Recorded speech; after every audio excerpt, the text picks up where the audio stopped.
Eso es lo que vamos a aprender hoy, la misión de Dios en el Nuevo Testamento. Hace algún tiempo atrás prediqué la misión de Dios en el Antiguo Testamento y voy a hacer un breve resumen de ese mensaje porque tiene relación con lo que viene con el Nuevo Testamento. Dios le entregó a Israel la responsabilidad de predicar el Evangelio, predicar el mensaje. Israel solo tenía un mensaje: Jehová el Señor es nuestro Dios, Jehová uno es. Ese era todo el sermón que tenían que predicar. Ellos tenían que hablar acerca no del politeísmo, sino del monoteísmo. Ellos hablaban acerca de un Dios y su mensaje era único: el Señor nuestro Dios uno es. Y tenían que predicar ese mensaje en todo el mundo existente. Se les dio la responsabilidad, se les dieron los recursos. Israel fue declarada una nación de sacerdotes. Israel fue investida también con autoridad. A Israel se le colocó en la zona neurálgica del mundo conocido. Es decir, que todas las naciones que querían hacer algún tipo de comercio, por ejemplo, tenían que pasar por Israel. Dios puso a Israel en el centro de la tierra. Los egipcios, si quería, que era una de las potencias más grandes del mundo en ese tiempo, con Mesopotamia, si querían hacer negocios una con la otra, solo habían dos carreteras para poder llegar de la una a la otra nación, que eran las dos potencias más importantes. Una se llamaba la Vía Belmaris, que era una carretera que recorría todo el mar Mediterráneo y llegaba a Israel, y había otra carretera que se llamaba la carretera de Jerusalén, o de Jericó, mejor dicho, y esta cruzaba todo Israel. Si los mesopotámicos querían hacer negocios con los egipcios o viceversa, tenían que pasar por Israel sí o no, sí o sí. Así que Dios colocó a Israel en ese punto neurálgico del mundo existente para que las personas que no eran de Israel pasaran por esta nación, fueran tocadas por la tierra de Israel y por las personas que habitaban ahí. Cuando un egipcio, por ejemplo, llegaba a Jerusalén y miraba los monumentos de piedra, y ellos podían preguntar: ¿y estos monumentos de piedra qué significan? Bueno, ellos tenían la oportunidad de contarles que Dios había abierto el Jordán y que por eso Israel pasó en seco el Jordán. Y Dios le pidió que levantaran un monumento de 12 piedras que fueron sacadas del río Jordán, del fondo del río. Y todos los monumentos en Israel hablan de la grandeza de Dios. Su comida, su música, su cultura y su tierra habla del Dios verdadero. Así que Dios colocó a Israel en el centro neurálgico del mundo para que fueran de influencia a las personas. Sin embargo, Israel no logró este cometido. Esa es la triste historia de Israel, que Israel no logró el cometido de ser de bendición a las naciones. Lo que hizo Israel fue irse, y se fue a las montañas, y dejaron la capital Israel, el punto neurálgico Jerusalén, y lo tomaron los egipcios, lo tomaron los mesopotámicos, y por eso Israel perdió la oportunidad de ser de influencia. A la iglesia no le puede pasar eso. A la iglesia no le puede pasar eso. No debemos permitir que nos pase lo que le pasó a Israel. Por eso este mensaje es la continuidad de la misión de Dios en el Antiguo Testamento. Ahora vemos la misión de Dios en el Nuevo Testamento, que no varió mucho. A la iglesia ahora se le dio la responsabilidad que un día se le dio a Israel, ahora se le da a la iglesia. El equipamiento que un día Israel tuvo, también lo tiene la iglesia, y aún más. La iglesia tiene un mayor equipamiento, ya vamos a ver por qué. Y nosotros entonces tenemos la responsabilidad de poder llevar el evangelio. Hoy que estuve en Perú, fui a una agencia misionera en una ciudad que se llama Huaraz, que está a 9 horas en bus de Lima. Y ahí hay un misionero casado con una norteamericana misionera también, una persona del Perú. Y ellos tienen un proyecto muy hermoso. Ellos están traduciendo la Biblia en audio Biblia, y la están traduciendo al quechua, hay tres tipos de quechua o más, pero los más importantes son tres quizás, ¿verdad? Del norte, del sur y del Cusco, algo así, según mi memoria recuerda. La cosa es que cuando una persona que es quechua hablante, que no habla castellano, no habla español, se le regaló uno de esos aparatitos. Es un aparatito así que tiene la Biblia masterizada y tiene la Biblia hasta con efectos. Por ejemplo, si está hablando la Biblia de algún río, comienza a oírse un río en la grabación. Es una cosa espectacular, de verdad. Entonces hay una señora que era quechua hablante, no hablaba castellano. Le regalan uno de estos aparatitos que puede funcionar con recarga de sol, con baterías o con electricidad, para gente que no puede leer. Y le ponen los evangelios. Y entonces cuando ella termina de escuchar por un par de minutos el evangelio de Mateo, perdón, la respuesta de ella me impactó muchísimo. Dice ella: no sabía que Jesús hablaba mi idioma, dijo ella. No sabía que Jesús hablaba mi idioma. Y le preguntan: ¿entendiste él? Claro, entendí, dice. A ellos les cuesta mucho entender en español la Biblia, pero cuando la Biblia se lee en la lengua donde ellos nacieron, ni siquiera usted como predicador necesita explicar un pasaje bíblico. Ellos lo entienden perfectamente. Pero me impactó mucho que dijera: no sabía que Jesús hablaba mi idioma. Entonces Jesús le habló en su idioma y ella se entregó a Jesucristo solo con la lectura de la palabra del Señor, solo con el audiobiblia. Ahora, ¿cuántas etnias están por alcanzarse solo en la selva amazónica del Perú? Hermano, más de 180 todavía no han sido alcanzadas. Estoy hablando solo de una región. No hemos llegado a Brasil, no hemos llegado a Colombia, no hemos llegado a otras aldeas de Venezuela, en Sudamérica, por donde corre todo el Amazonas. Está lleno de aldeas, de comunidades que no han sido alcanzadas todavía. O sea que el trabajo es inmensamente grande todavía. ¿Cuál entonces es la misión de Dios para la iglesia de hoy? Veamos primero Cristo e Israel y el mensaje del reino. Si deseamos entender la idea fundamental, hermanos, de la misión de Dios en el concierto mundial de las naciones de la tierra, a lo largo de toda la historia de la Biblia o de la humanidad, es importante que se comprenda los siguientes aspectos. Número uno, debemos de entender que el reino que Israel esperaba no es el reino que Jesús predicó. Lamentablemente, Israel no pudo encajar con el mensaje del reino de Cristo porque ellos esperaban un reino diferente. El reino que Cristo predicó y enseñó no encajaba con lo que Israel de ese tiempo esperaba. Israel, como ustedes saben, esperaba un reino que los liberara del yugo romano. Por lo tanto, es un error que nosotros vayamos a la gente y prediquemos un mensaje fantasioso, que le digamos a la gente: acepte a Cristo y todos sus problemas se van a terminar. Les estamos mintiendo. Les estamos mintiendo en su cara si predicamos ese mensaje. Acepte a Cristo y nunca más se va a enfermar en su vida, nunca más va a tener un problema matrimonial, nunca más va a tener un problema familiar, nunca va a tener necesidad económica. Eso no es verdad. Y cuando desde un púlpito o cara a cara se predica ese evangelio, estamos cayendo en el mismo error que Israel consideró como la predicación del reino de Dios.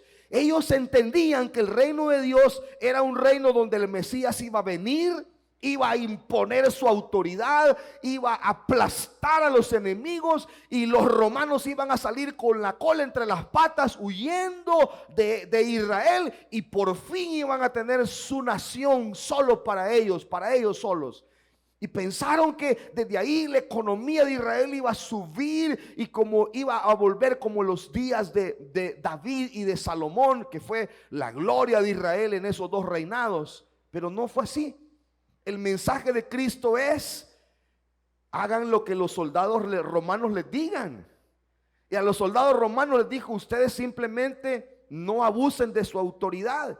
Y a los subalternos les dijeron: los soldados son autoridad, háganle caso. Cuando le preguntaron sobre los tributos, porque ningún judío estaba de acuerdo en pagar tributos al César. Y Jesús agarró una moneda y dijo: ¿de quién es la cara de esta moneda? Del César. Entonces denle al César lo que es del César, pero denle a Dios lo que es de Dios. Y cuando le preguntaron al Señor que qué hacía con la ley del talión que enseñaba el Antiguo Testamento, ojo por ojo y diente por diente, él dijo: si te pegan en una mejilla, ponga la otra, dijo él. Entonces el mensaje de Cristo no encajaba con lo que Israel esperaba. El mensaje que la iglesia debe de predicar debe de incluir también de que sí, tenemos la ayuda de Cristo, pero dijo él: en este mundo tendremos aflicciones, pero confiemos, el Señor ha vencido al mundo, pero a lo mejor vamos a pasar por aflicciones.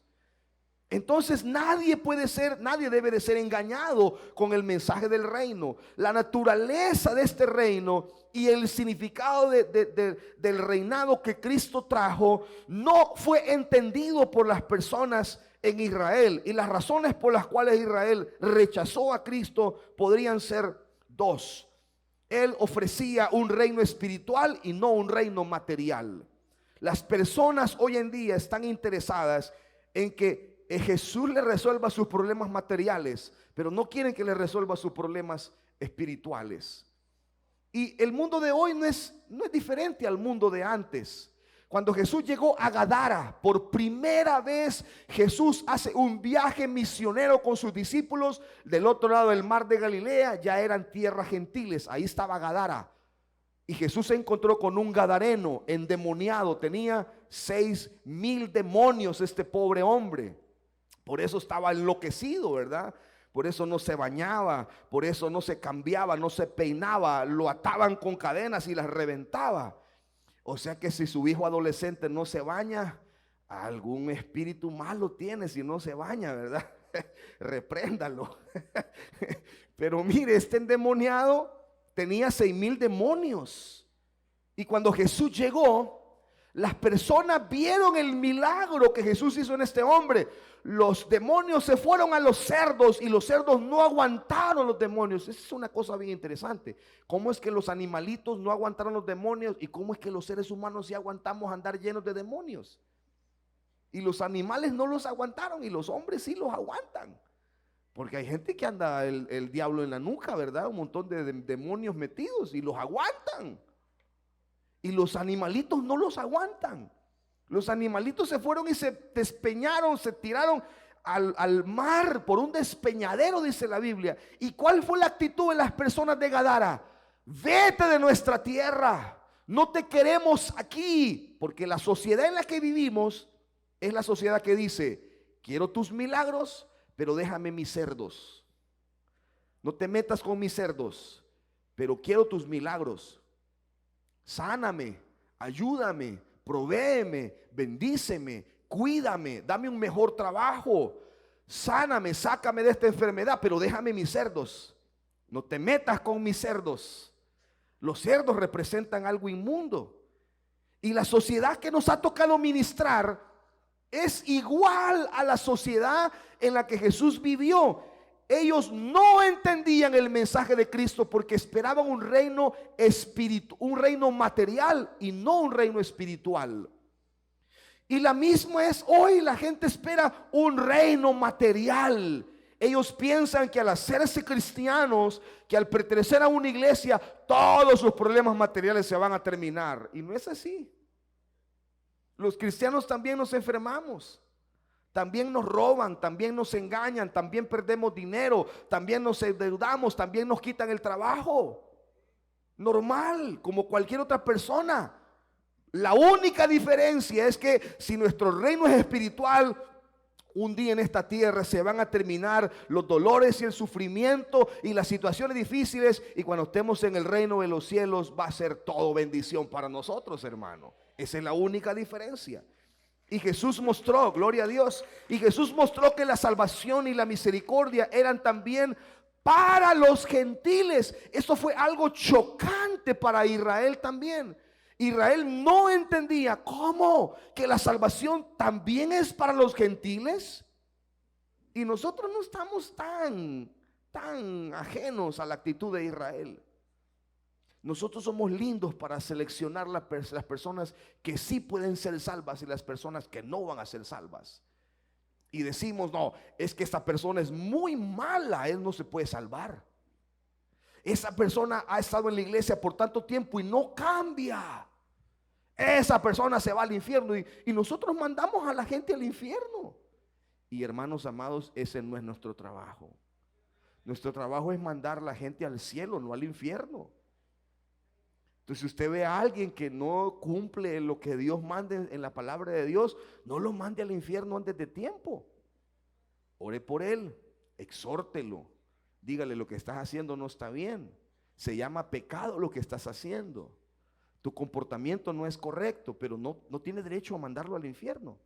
Solo ore por él. Así que la respuesta de Cristo a Israel sobre el reino que ellos esperaban, ellos no la entendieron. Veamos entonces el evangelio del reino. ¿En qué consiste este evangelio? La Biblia dice, oigan este pasaje bíblico, Mateo 24:14: y será predicado este evangelio del reino en todo el mundo. Esto es lo que tenemos que predicar. Y será predicado el evangelio del reino en todo el mundo, para testimonio a todas las naciones, y entonces vendrá el fin. Este mismo considerando podemos ver en las palabras de Mateo 28. Este pasaje bíblico contiene tres elementos. Contiene un mensaje. ¿Cuál es el mensaje? El evangelio del reino. Ese es el mensaje. El evangelio del reino contiene una misión. ¿Cuál es la misión? Ser testimonio, ser testigo a las naciones. ¿Y cuál es el motivo? Cristo viene, hermanos. Ese es el motivo. Cristo viene. El motivo es claro. Y entonces vendrá el fin. Entonces hay un mensaje. Entonces hay ahí también inmerso una misión, la misión de la iglesia. Y hay un motivo por qué tenemos que hacer esto. ¿Y por qué tenemos que correr en esto? Porque Cristo viene. Por eso tenemos que avanzar en esto. El mensaje es el evangelio del reino de Dios.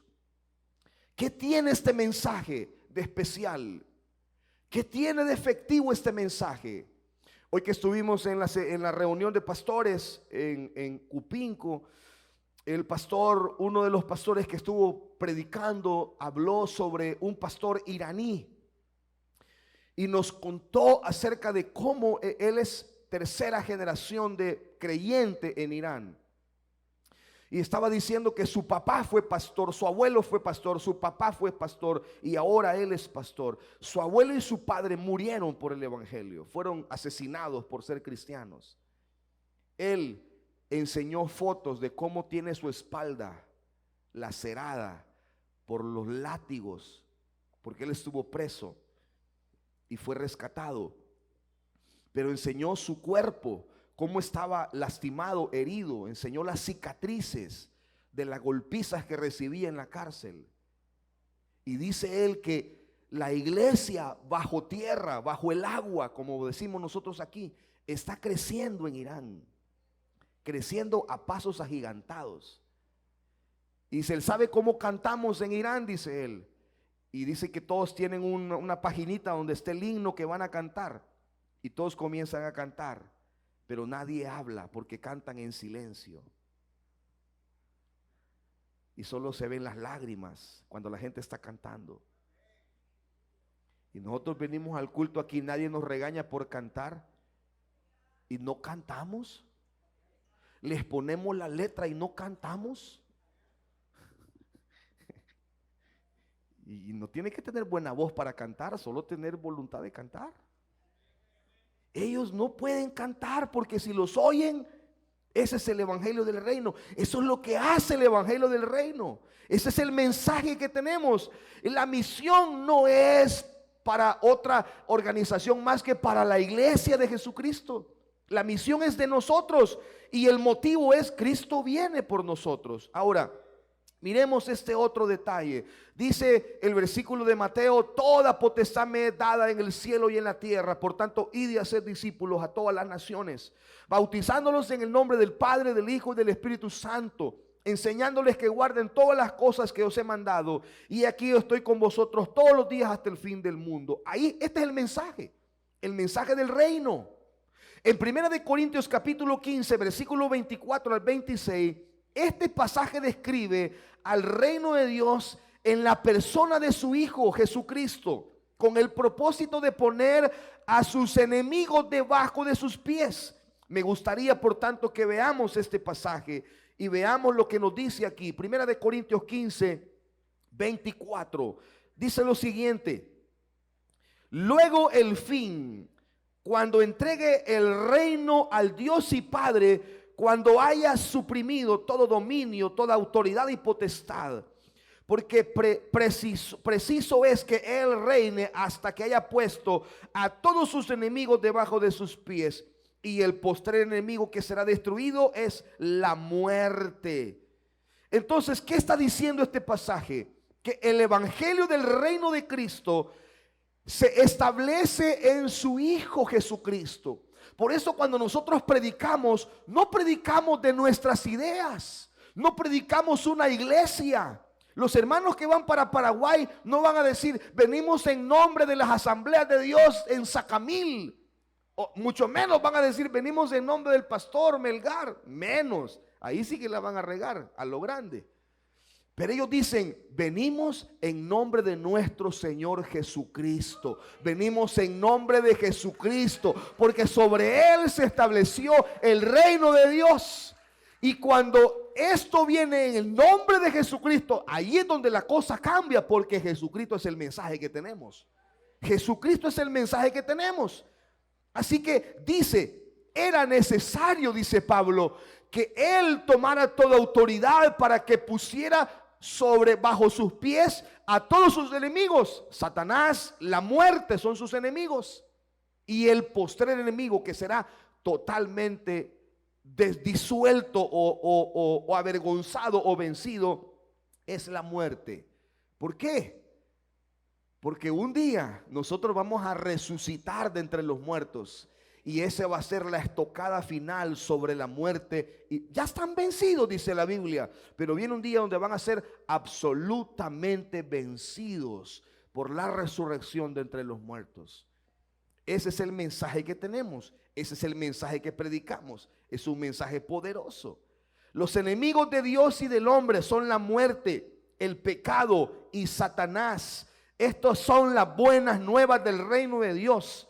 El mensaje que la iglesia tiene es que los enemigos de Dios y los enemigos del hombre ya han sido derrotados en la persona de nuestro Señor Jesucristo, y serán completamente aniquilados en la segunda venida de Cristo. Hermanos, Cristo viene por su iglesia, y ese es el mensaje que tenemos que predicar.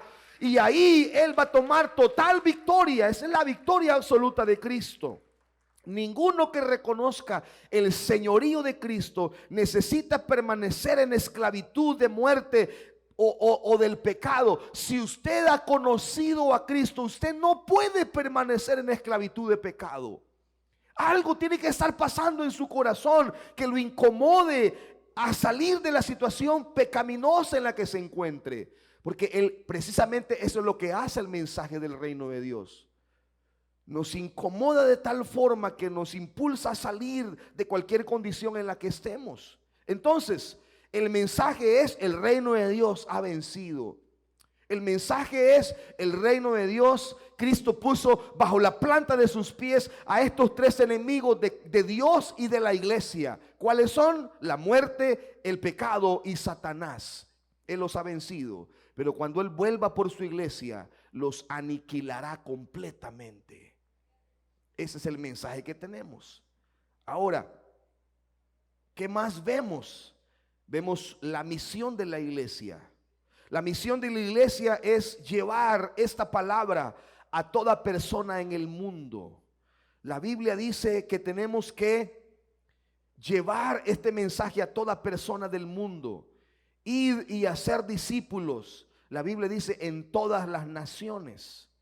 Ir y predicar. Ustedes saben, conocen muy bien, somos una iglesia que nos proclamamos 100% misionera. Sabe que en Mateo 24 hay 4 verbos imperativos. Por tanto, id, haced, predicad. Ahí están los verbos que indican una orden. Son verbos que indican no la gran sugerencia, la gran orden, la gran comisión. Yo estuve predicando en una iglesia hace muchos años. Yo soy promotor de misiones de la zona central, que incluye todo San Salvador y Chalatenango. Mi trabajo es básicamente promover la visión misionera y promover los misioneros en todas las iglesias de la capital y del departamento de Chalatenango. Como 600, 580, 600 iglesias más o menos. Claro, no lo hago yo solo, tengo un equipo de gente que ayuda. Pero un día estoy en una iglesia, en un distrito. Los hermanos, una iglesia pequeña, en el altar habían puesto un rótulo así, que decía la gran comisión. Así era el rótulo que tenían, con grandes esfuerzos en cartulina. Los hermanos habían hecho ahí, cortado la cartulina, la habían pintado con plumones, y bien bonito a su esfuerzo. La habían pegado con tirro, no sé con qué, ¿verdad? La cosa es que mientras yo estoy predicando, les digo yo, ¿cómo se llama, hermanos, el congreso que tenemos en esta iglesia? Y cuando vuelvo y les digo yo, para que lo leamos juntos, ¿verdad? Se le había caído la C. Se había despegado, pues, y se había caído. Entonces ya no decía la gran comisión, sino que decía la gran omisión. Y dije, hermanos, por favor, que no se les caiga esa C. Échenle aunque sea mocos, yo no sé, pero esa C no se le puede caer, le digo yo. Porque eso cambia el mensaje. Hermanos, a muchas iglesias se les ha caído la C. Y ya no es la gran comisión, es la gran omisión. La cosa que omiten hacer. Omiten apoyar a misiones. Omiten hacer cultos misioneros. Omiten enviar misioneros. Omiten apoyar a misioneros. Sembrar económicamente para misiones. Omiten invitar misioneros a sus iglesias. Omiten orar por misiones. Omiten tener decoración misionera. Todo lo que tenga que ver con misiones lo omiten. No es la gran comisión, es la gran omisión. Y por eso esas iglesias son raquíticas en todos los sentidos. En todos los sentidos. Nosotros tenemos 38 familias misioneras ahora que apoyamos. Y vamos por más, quiero que lo sepan. No sé cómo van a hacer, pero vamos por más. La meta nuestra es poder tener todos, si fuera posible, nuestros misioneros que tenemos. Claro, los que están trabajando bajo la visión MM33, que ya hemos hablado acerca de esto. ¿Cuál es el motivo, por lo tanto? Bueno, Cristo volverá. Ese es el motivo. Cristo regresa. Él viene. Él regresa por su iglesia. Y ese es el motivo que nos impulsa. Ahora, la misión de la iglesia. Misión de la iglesia. ¿Cuál es la voluntad de Dios para la iglesia en general y para mí en particular? Porque debemos de entender que la iglesia no es el edificio. Sí, nos ayuda a tener un edificio como este, ¿verdad? Pero estas paredes no son la iglesia. La iglesia somos nosotros, ¿verdad?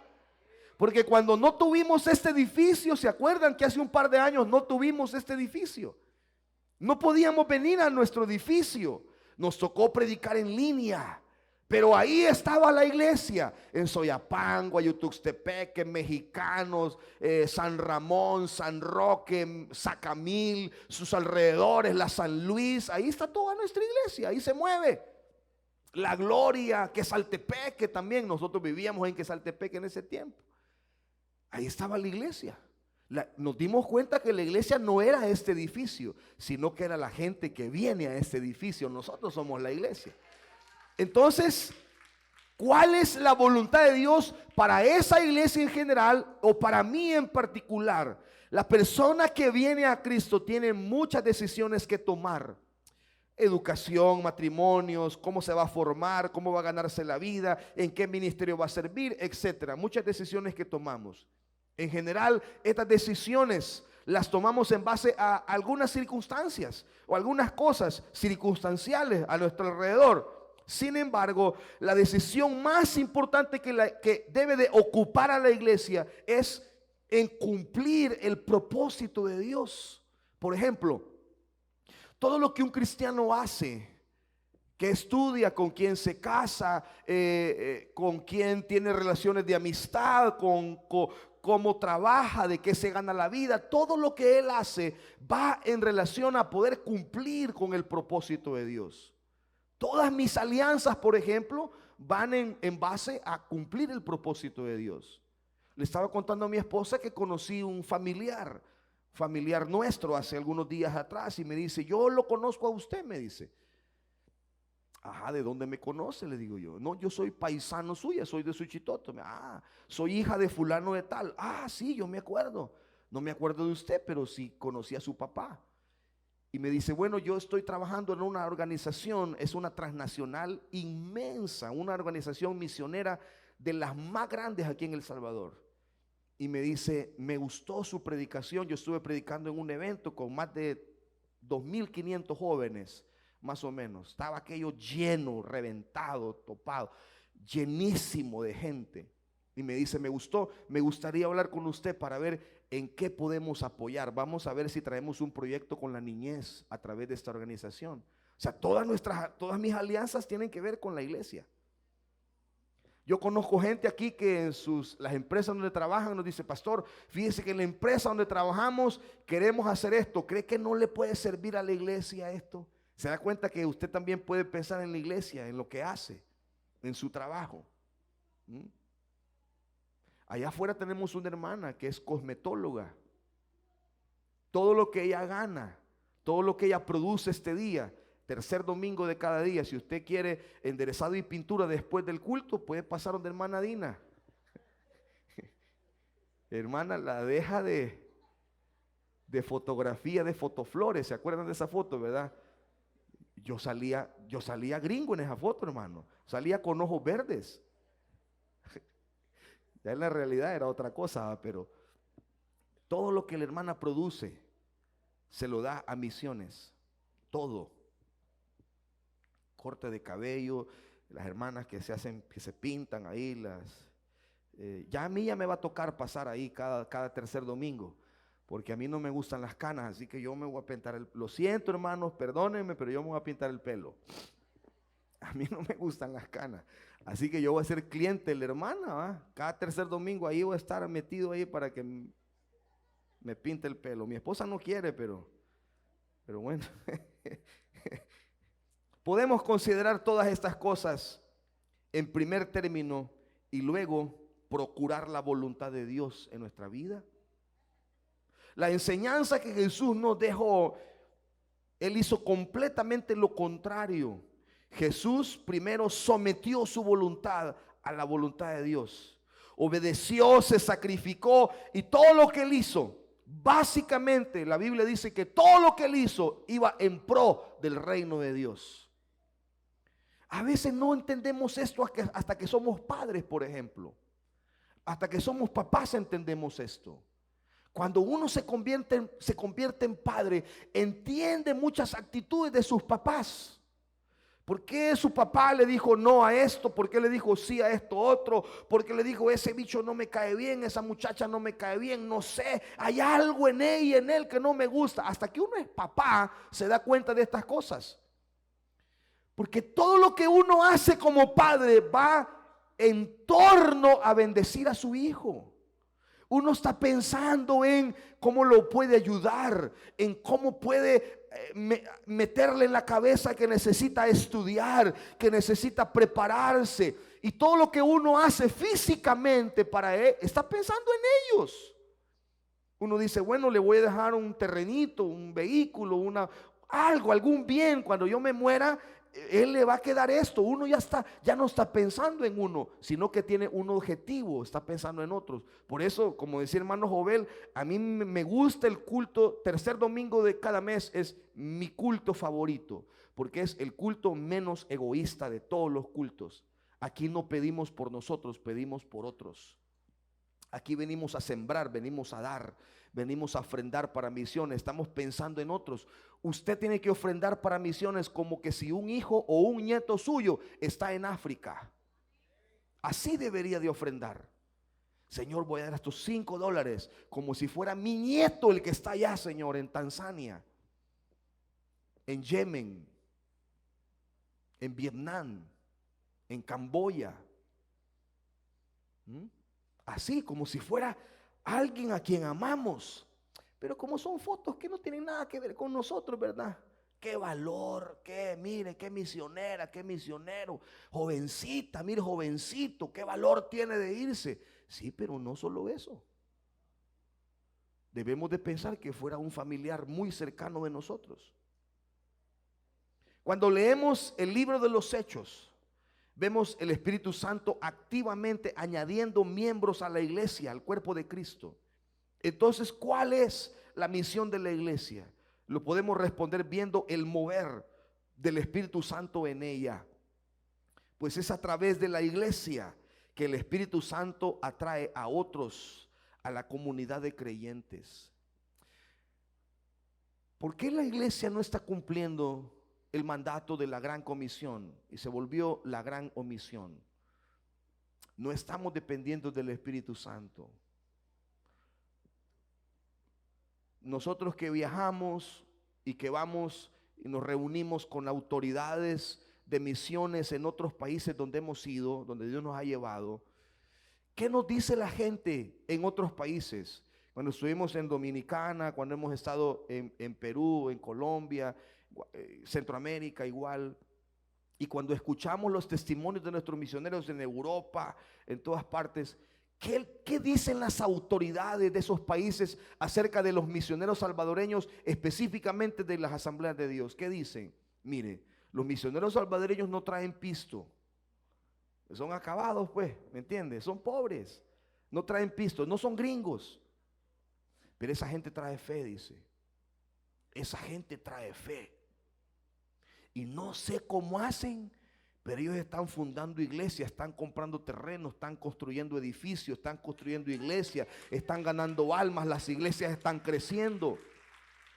El día jueves tuvimos a la familia Vélez. Ellos están predicando desde hace 2 años, mi memoria no sé si me falla, hace 2 años están predicando ya en la selva ahora.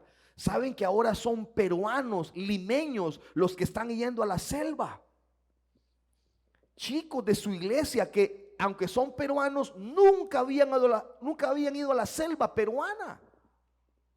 Y cuando nosotros llegamos y un salvadoreño ya conoce la selva y nosotros siendo de Perú no conocemos la selva, entonces el pastor está haciendo viajes y ya se está fundando una iglesia allá. Sin recursos, sin dinero, solo con fe. Porque es el Espíritu Santo el que hace este tipo de cosas, hermano. Hoy en la mañana una hermana fue tocada con la predicación. Les recomiendo la predicación de la mañana, el culto a las 8. Esa misionera, muy buena palabra, muy buen mensaje. Una hermana se me acercó y me dijo: pastor, ese mensaje me tocó profundamente. Esa misionera me dijo: yo la quiero apoyar, la quiero bendecir, quiero sembrarle $100, dijo. ¿No cree que es una mujer? Es una señora que vende en el mercado. Es una hermana que vende en el mercado. Yo le quiero sembrar $100. No 10, $100. Bueno, vaya, hablemos con la hermana. Yo se lo llevo y le doy su recibo de que está sembrando en el proyecto de ella. Esas son las cosas que el Espíritu Santo nos mueve a hacer. Amén. El Espíritu trabaja a través de la iglesia para llevar a cabo el propósito eterno de Dios, que es salvar al mundo. Esa es la misión de la iglesia, ser el instrumento de Dios para cumplir el propósito eterno de salvar al mundo entero. Voy a ir cerrando con esto. No voy a lograr terminar todo, pero ahí les queden las notas. Cristo, la gran comisión y su iglesia. Mateo 28, Marcos 16, Lucas 24, Juan 20, Hechos 1:8. Todos estos pasajes y muchos otros más nos demuestran que le pertenece a la iglesia la responsabilidad de llevar la palabra de Dios a los que no conocen la palabra de Dios. Todos esos pasajes y muchos otros hablan de esto. Romanos 11, quiero que todo el mundo busque esta cita bíblica, porque si del mensaje esto es lo único que se acuerda, me voy a dar por satisfecho. Pero Romanos 11, 17 al 21, este pasaje muestra cómo pasó esta misión de Dios de Israel a la iglesia. Oigan, Romanos 11, 17, dice la palabra de Dios: pues si algunas de las ramas fueron desgajadas, y tú, siendo olivo silvestre, habla de la iglesia, has sido injertado en lugar de ellas, o sea, Israel fue injertada, la iglesia fue injertada en Israel, en las ramas que fueron deshojadas, dice, y has sido hecho participante de la raíz y de la rica savia del olivo, que es Israel. No te jactes contra las ramas, contra Israel. Y si te jactas, sabe que no sustentas tú a la raíz, sino la raíz a ti. Pues las ramas, dirán, fueron deshojadas para que yo fuese injertada. Bien, por su incredulidad fueron deshojadas, pero tú por la fe estás en pie. No te ensoberbezcas, sino teme. Porque si Dios no perdonó a las ramas naturales, a ti tampoco te perdonará.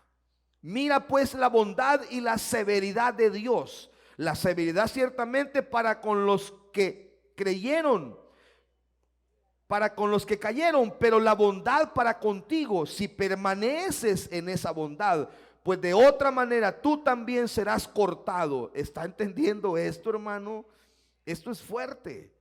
Y aún ellos, si no permanecieron en incredulidad, serán injertados. Es una oportunidad para Israel todavía, pues poderoso es Dios para volverlos a injertar. Si usted va a orar por Israel, este es un versículo para orar por ellos. Vuélvelos a injertar, Señor, a la vid. Porque si tú fuiste cortado del que por naturaleza es olivo silvestre, y contra naturaleza fuiste injertado en el buen olivo, cuánto más estos que son las ramas naturales serán injertados en su propio olivo. Porque no quiero, hermanos, que ignoréis este misterio, que para que no seáis arrogantes en cuanto a vosotros mismos, de que ha acontecido a Israel endurecimiento en parte, hasta que haya entrado la plenitud de los gentiles, y luego todo Israel será salvo, como es escrito: vendrá de Sión el libertador, y apartará de Jacob la impiedad, y este será el pacto con ellos cuando yo quite sus pecados. Entonces, claramente, la responsabilidad de evangelizar el mundo pasó de Israel a la iglesia. Israel fue deshojada, sus ramas fueron deshojadas del olivo, y a quién injertaron, a la iglesia. Entonces la iglesia tiene la responsabilidad de llevar el mensaje del evangelio. ¿Cuál es el objetivo específico de la obra misionera? La meta adecuada y por consiguiente la tarea de la misión, de las misiones, es la de hacer discípulos, de acuerdo al mandato de Cristo en Mateo 28. La tarea misionera gira alrededor de predicar, testificar, proclamar el evangelio de Cristo. La tarea misionera será incompleta si se abandonan los creyentes antes de que se reúnan en comunidades de fe. Necesitamos que los misioneros comprendan esto. Hay un libro que lo escribió un misionero que se llama Melvin Hopkins, se llama La Iglesia Autóctona. ¿Saben ustedes que ese libro fue escrito aquí en El Salvador? ¿Saben que la iglesia salvadoreña fue el prototipo de la tesis que hizo Melvin Hopkins?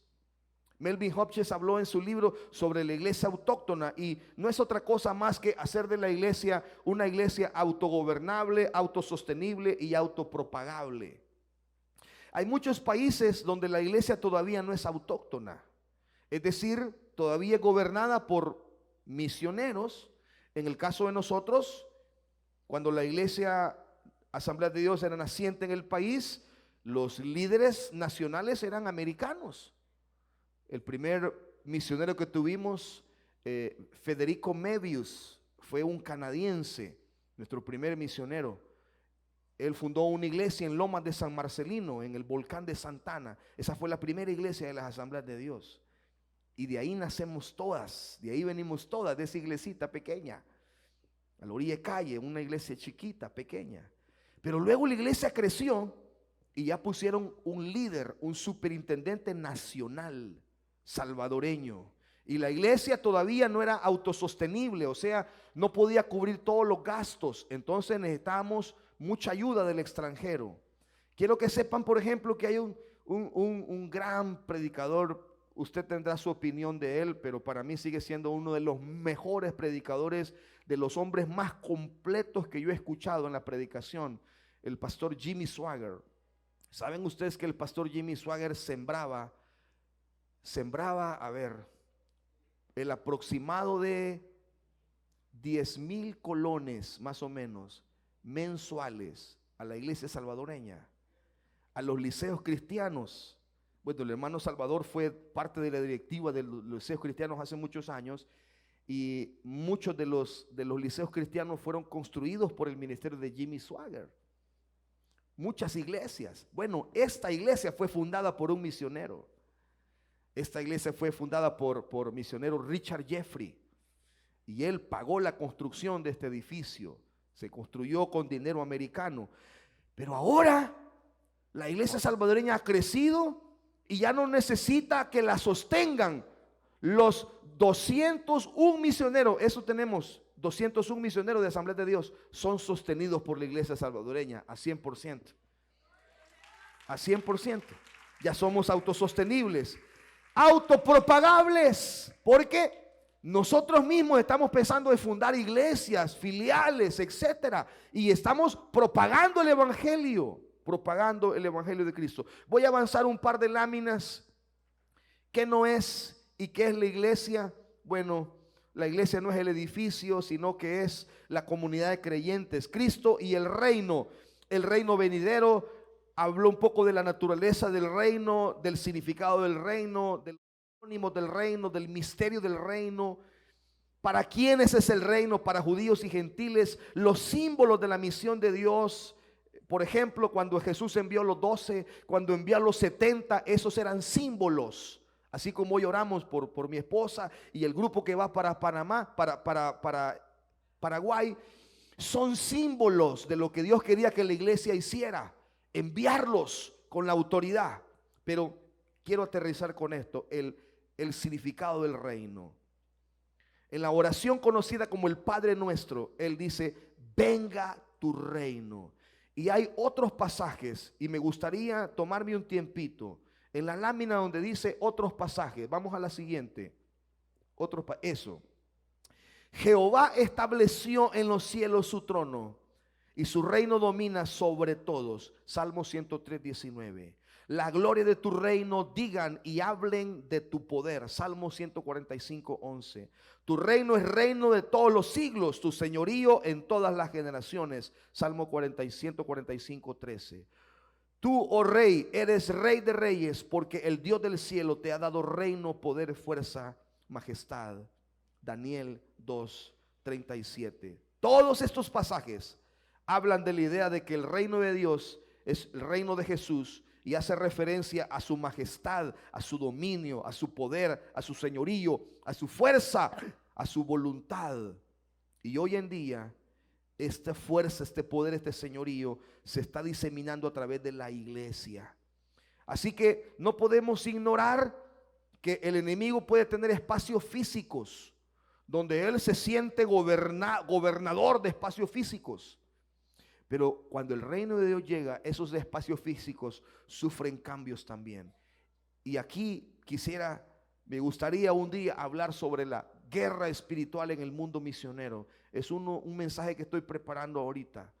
Porque cuando hablamos de la guerra espiritual, muchos le tienen un poquito de miedo a este término, guerra espiritual, ¿verdad? Porque hay un movimiento de guerra espiritual que no es guerra espiritual bíblica, ¿verdad? Pero sí es una realidad la guerra espiritual. Hay territorios tomados por el enemigo por la ausencia del reino de Dios en ese lugar. Hay tinieblas, hay oscuridad, hay muerte espiritual. Por eso nuestros misioneros no pueden ir sin la unción del Espíritu Santo. Por eso los hermanos que van al Paraguay han estado en tiempos de ayuno. Están ayunando muchos días entre semana, 2, 3 días en ayuno entre semana.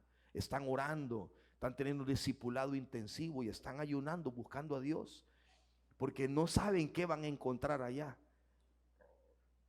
Así como Jesús llegó a Gadara y se encontró con un endemoniado, a lo mejor ellos van a encontrar otras cosas ahí.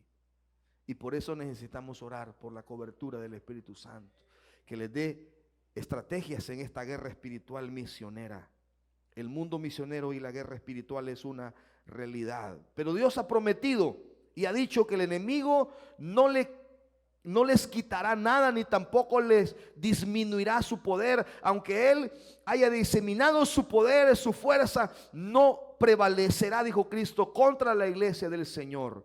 Esta perspectiva, Cristo y las naciones, Jesús buscó y aprovechó todo encuentro con gentiles para mostrar que ellos también podían tener fe, para demostrar que ellos también, Dios tenía un plan para ellos y estaba pensando en ellos. Jesús habló con un centurión romano, un hombre de autoridad, y Cristo desarrolló fe en el centurión. Jesús habló con una mujer cananea y la fe de esta mujer cananea lo impactó a Jesús. Esta mujer menospreciada y atormentada por una enfermedad, Cristo desarrolló la fe de la mujer cananea. Jesús también defiende a los samaritanos y reafirma la misión para salvar a los samaritanos. Unos griegos querían ver a Jesús y Jesús les dio atención, los recibió y percibió la necesidad que cada uno de ellos tenía. Es decir, cuando vemos a Jesús enfrentado a las naciones, vemos a un Cristo que siempre le dio apertura a todas las personas que no eran judíos. Él siempre los atendió, porque nosotros no podemos discriminar a las personas por su sexo, por su religión, por su color de piel, por lo que piensan, por lo que hacen, la forma en la que viven. Jesús no despreció a ninguna de estas personas. Él, todo lo contrario, Él siempre fue abierto para recibir cada una de esas personas. Amén.